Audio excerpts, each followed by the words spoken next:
This is us getting ready for our ghost hunt. There's our equipment. There's Cam getting his coffee.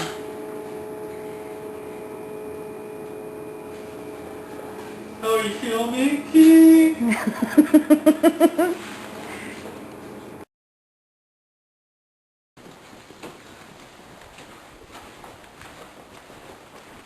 on down.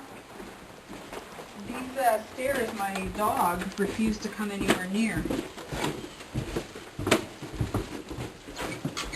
She figured there was something down here, and she didn't want to be any part of it. The one time I actually saw the ghost, I was coming through this way, and these doors were open, which they're normally not, they're normally closed, and the ghost came, sort of emerged out of this wall, and walked, and then just walked right into that wall, and then disappeared. So would these be new walls? This would be, it's hard to tell. This was probably an original wall here. This is probably a new wall. When I say new, we're talking 1930s at the very newest, so not really that new. This could go back to 1816, and this could go back to 1816. Did your ghost have a look of being from further back in time? Actually, what sort of emerged from the wall was more of a, I want to say like a white shadow. But you could tell that it was Had substance? A person, had substance. You could tell it was walking. It sort of turned and, I want to say, made eye contact with me, and then just disappeared through there. That's good. That it's a good thing with it being a white color. That's good.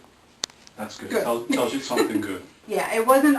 I always thought that if I finally saw something, I'd be scared, and it wasn't. It wasn't a scary thing. It was just Nice, usually quiet. That's good. Usually they have that feeling to them too, where you can tell. You know, obviously, like your radar's going off. You're picking up their aura, your aura, and if it's bad energy, you're gonna know it. Yeah, it wasn't. It was just nice and calm, and that was it. I've been here for 22 years. I saw this about 5 years ago. So I've been here for a long time before I even saw anything. Can I ask you, was that in the daytime or nighttime? It was at night. It was. It would have been at around 7 o'clock, 7:30. So this is the boiler room. I've never really had any experiences, any weird feelings when I've been down here, but my girlfriend was taking pictures of the old boilers, and just over the top left corner in the picture she took of this one, came up a very strange orb with, wasn't perfectly round, it was sort of bright light up at the top, so I sort of thought that there was maybe something over here. But you don't really pick up any strange feelings No, down here? I don't. Okay. Nothing bad anyway.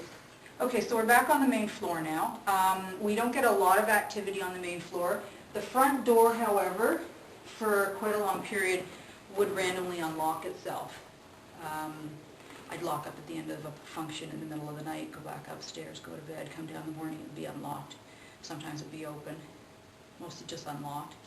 And you just lock it back up. And I was actually standing in the lounge with one of the women from our volunteer group one morning, and we actually heard the tumbler. And I said to her, we're the only two people in the house, and I said, that sounds like the front door, and we walked over and it was unlocked. So that was pretty neat. Other than that, the main floor seems to be mostly a central area for hearing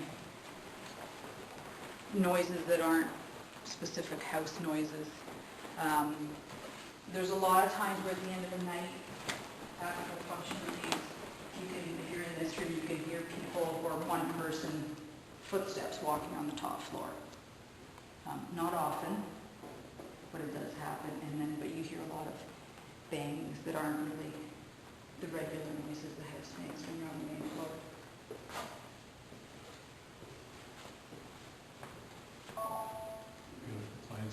Isn't it great, guys? Bedrooms were. Sick room down the hall. This room here, this is the cook tank room. For functions, we actually use it as the groom's change room. And the washroom in here, which actually adjoins to what would have been the original master bedroom next door, We had a problem with the toilet about 7 years ago, and we had to replace the flushing mechanism. The age of the toilet, the only flushing mechanism we could get was a self-flusher. But this flushes on its own.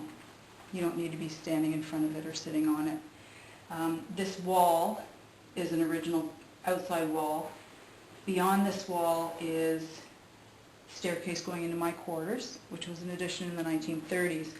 And when I am in my spare room at night or whenever, I can hear this toilet flushing.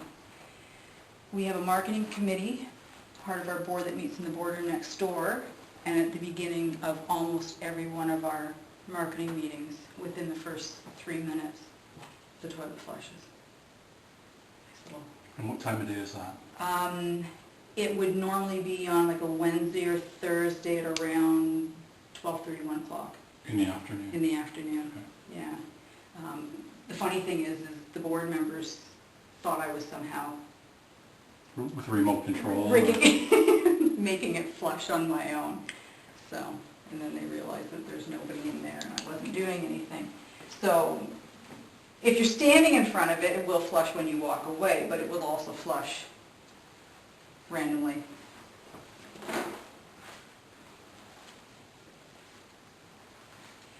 This washroom, before the toilet started flushing, at the end of our functions, I have the same routine at the end of each function. I go through and I check things and I turn off the lights and I go down and I leave through a certain door and I come up to our staircase, and this window is right above our staircase.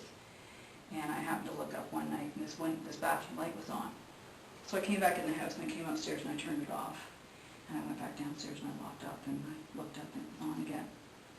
And it does it on a fairly regular basis now. It sort of took over from the front door unlocking. When the front door stopped unlocking, this light started turning on.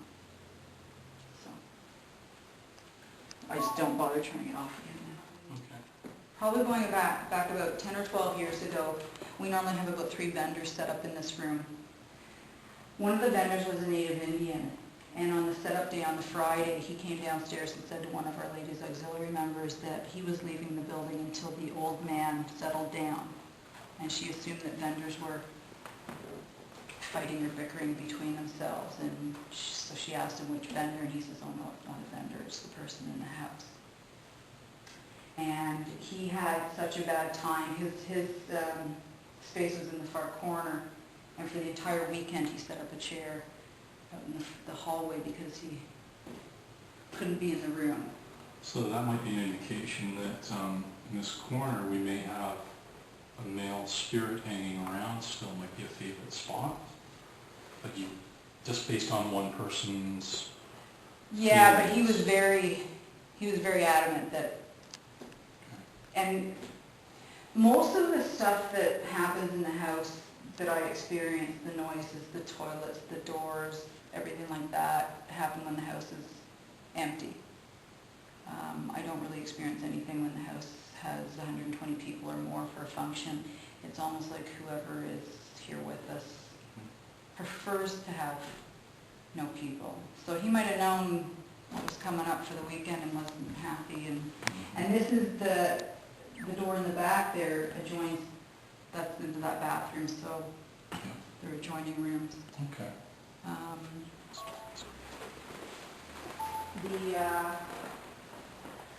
The story we've been told of this room is that... Oh, hello, look at that bathroom. And we don't have any real verification of that. And then this room here would be a master bedroom. Oh my God, look at the room. Incidents happen up here. It's every girl's dream, this room, I think. Oh, I love it. That's when I put it in, that's the washroom here, but again, nothing but good feelings. I want to move in.